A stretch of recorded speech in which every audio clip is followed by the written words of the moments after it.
পরে চলে আসলাম ছোট্ট একটা মিনি ব্লগ নিয়ে। ব্যাপারটা হচ্ছে সোজা রথটা আমি শ্বশুরবাড়িতে দেখেছি, তাই ভাবলাম ছোটোবেলা থেকে আমাদের ওখানে যে রথটা হয়েছে ছোট হলেও সেটা আমার কাছে অনেকটাই বড়, আর তার জন্য আমি উল্টো রথে বাবার বাড়িতে চলে এসেছি। এসে দেখছি কত লোকজন রথ টানছে। আর ব্যাপারটা কি বলো তো, তুমি যেখানেই থাকো না কেন, যদি বাইরে তুমি মাছ মাংস খাও, কিন্তু বাড়িতে যদি আলু সেদ্ধ ভাতও খাও না, তবুও তার থেকে শান্তি আর কিছু হয় না। সেই কারণে আমি যতই বড় বড় রথ দেখি না কেন, আমার নিজের পাড়ায় যে ছোট্ট একটা রথ হয়, সবাই মিলে নাচা গানা আনন্দ ফুর্তি করে, সেটাই আমার কাছে সব থেকে বেশি গুরুত্বপূর্ণ আর সব থেকে বেশি শান্তি লাগে।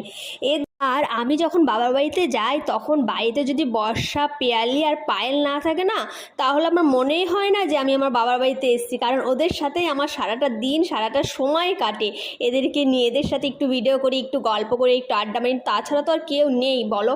তার মধ্যে আবার পিয়ালির বিয়ে